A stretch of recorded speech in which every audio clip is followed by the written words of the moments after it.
Hello class, today I am going to teach you your book Moments chapter 4 and the title is In the Kingdom of Fools. First of all, introduction of the lesson. Uh, Kannada is a regional language mainly spoken in the state of Karnataka. This story is a Kannada folktale. Folktale is a story which is passed on from one generation to another.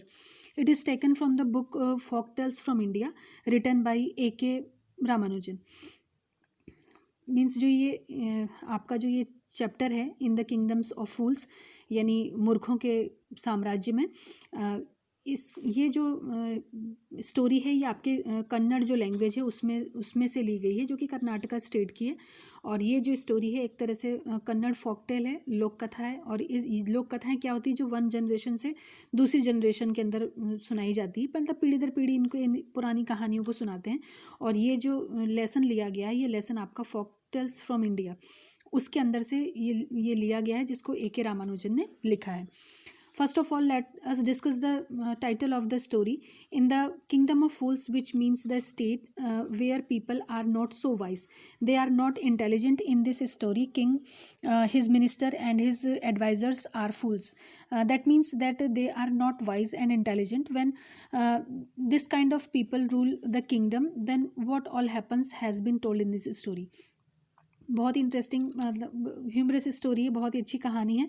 और इस कहानी सबसे पहले तो हम इसका title discuss कर लेते हैं। इस टाइटल का जो नाम है इन द किंगडम ऑफ फूल्स, इसके अंदर ये बताया गया है कि ये उस स्टेट की कहानी है जहाँ पे सभी लोग मतलब वहाँ पर कोई बुद्धिमान नहीं था, कोई इंटेलिजेंट नहीं था। और इस स्टोरी के अंदर एक राजा है, उसके मिनिस्टर्स हैं, उसके एडवाइज़र्स हैं और सबके सब फूल्स हैं।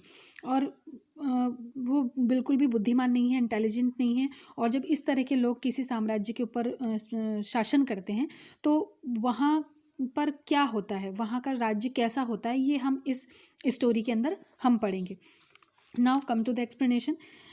इन the Kingdom of Fools, the king and his ministers both were unintelligent. The king and his minister did not want to run their kingdom like other kings did, so they decided to do something different. They started treating night as day and day as night. होता यह है कि इस जो साम्राज्य के राजा हैं और उसके जो मंत्री हैं वो बिल्कुल भी इंटेलिजेंट नहीं हैं।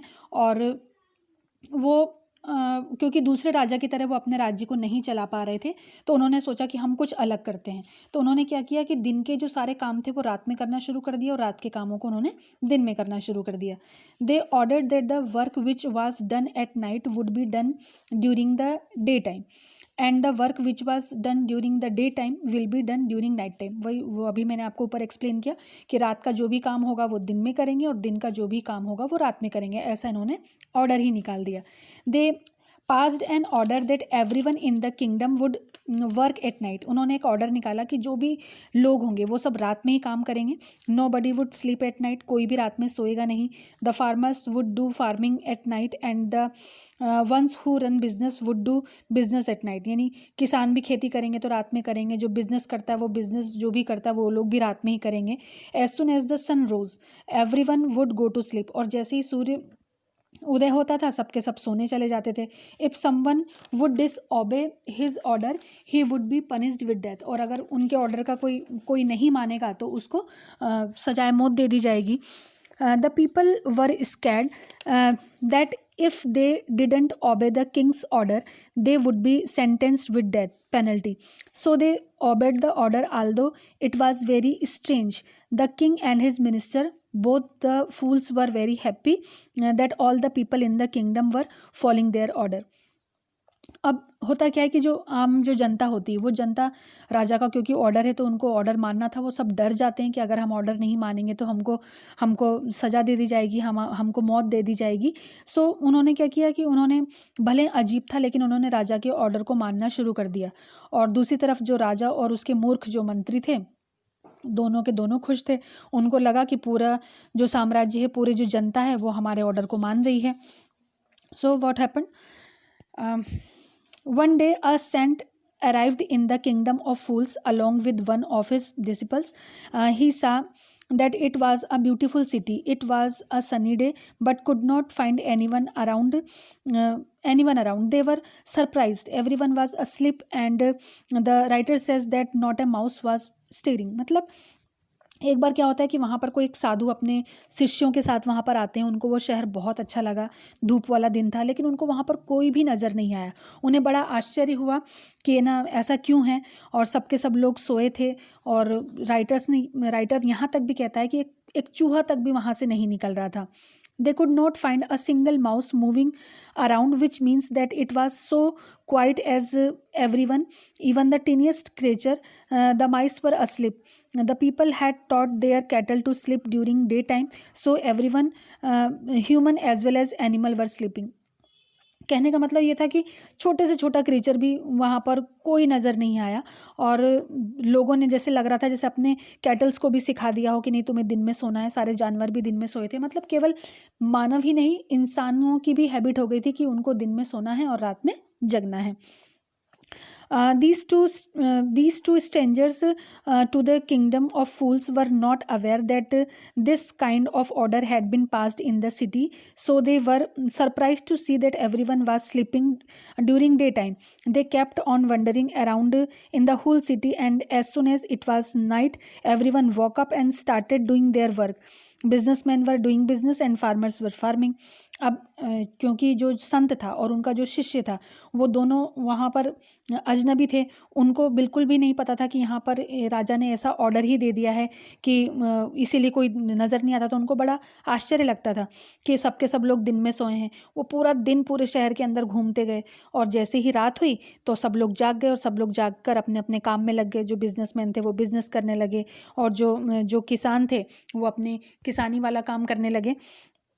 The guru and his disciple were very hungry. When the shops opened at night, they went to buy groceries. जो गुरु और शिष्य थे वो बहुत भूखे थे। जैसे ही दुकान खुली तो दुकान खुलते ही उनको जो भी ग्रोसरीज चाहिए थी, जो भी सामान चाहिए था, उसको लेने के लिए वो वहाँ गए। They were surprised to see that whatever they bought from the shop costed one dudu. The things were very cheap out there. Whether you buy a big bunch of bananas or you buy a big bag of rice, it costed only one dudu. Everything was at the same price in the kingdom of fools.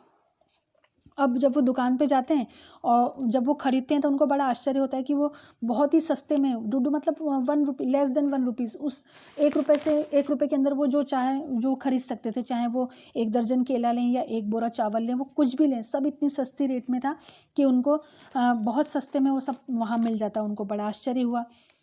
The guru and his disciple were very happy because the food in this kingdom was very cheap. You could buy a lot of food just for a rupees. और वो गुरु और जो शिष्य थे उन्हें बहुत खुशी हुई कि ये इतना सस्ता साम्राज्य है, और वो जो चाहें जो 1 रुपये के अंदर खरीद सकते हैं। When the guru and his disciple cooked and ate their food, the guru realized that the kingdom was a kingdom of fools and decided not to stay there any longer because it was unsafe for them. और जब रात हुई और जब गुरु और शिष्य ने अपना भोजन बनाया तो गुरु ने महसूस किया कि ये जो साम्राज्य है ये मूर्खों का साम्राज्य है, और उन्होंने निर्णय लिया कि अब वो यहाँ पर ज़्यादा देर नहीं रुकेंगे क्योंकि यहाँ पर वो सेफ नहीं है। The wise guru told his disciple that the place was not right for them and asked him to leave at once. The disciple was foodie. He loved to eat, and that is why he did not want to leave this place because the food was cheap there. Guru tried to make his disciple understand and told him that everyone out there was a fool and are was very dangerous. The kingdom would not last for a long time and they could harm them too. अब जो गुरु था, गुरु ने अपने शिष्य को बहुत समझाने की कोशिश की। उन्होंने कहा कि वो यहाँ नहीं रहेंगे, हमें यहाँ से चलना चाहिए।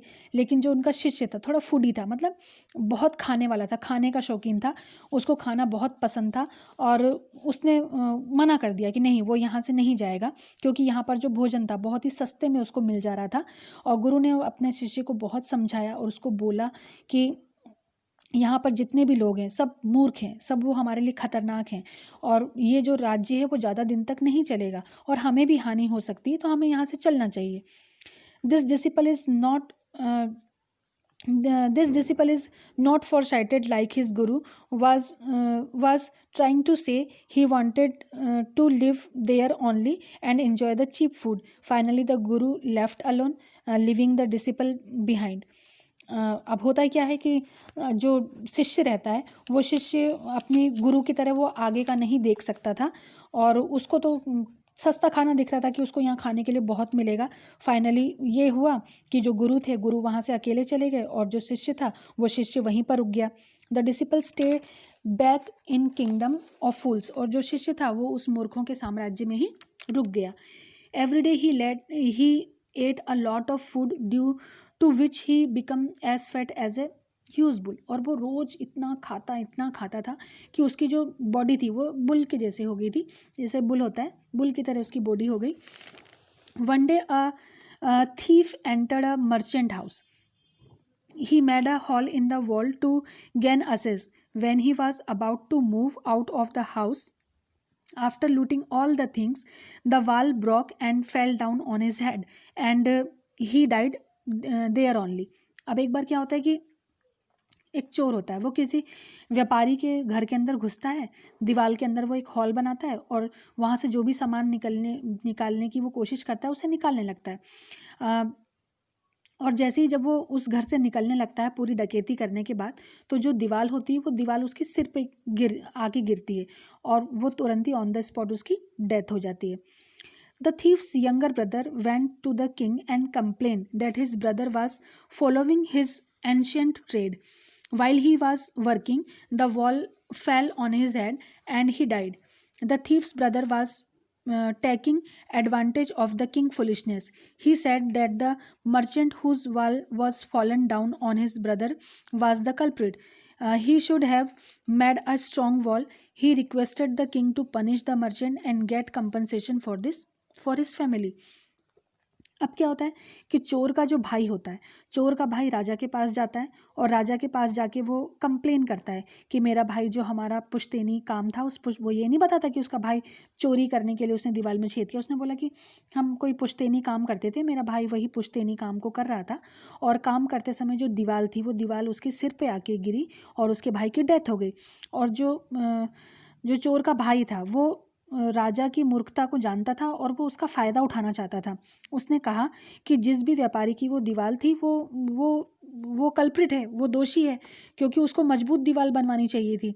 और उसने राजा से रिक्वेस्ट किया कि जो मर्चेंट है, या तो मर्चेंट को पनिशमेंट दिया जाए, या उसको बोला जाए कि वो उसके परिवार को कंपनसेशन दे, जो भी मुआवजा होता है वो कंपनसेशन दे उसको, क्योंकि उसके भाई की डेथ हो गई है। The king was so foolish that he did not consider the fact that the dead man was committing theft at the time of his death. He only thought that the man died because the wall fell on him, and the owner of the house whose wall fell on him had to be punished. So he called the merchant. और राजा इतना मूर्ख था कि उसको ये समझ में नहीं आया कि जिस समय दीवार गिरी तो वो वहाँ पर चोरी कर रहा था। बस उसको ये समझ में आया कि जिसकी दीवार गिरी वो जो ऑनर था, उस ऑनर की जो दीवार गिरी तो वो उसकी गलती है। तो उसने क्या किया, अपने जो एडवाइज़र्स थे, अपने एडवाइज़र्स को उसने बोला कि मर्चेंट को लेकर आओ. So what happen in the story we study in the next class. If you have any problem in the explanation of part first, you can ask me. Try to solve the concerned question which is belong to the part first. If you have any problem, you can ask me. Till then, goodbye.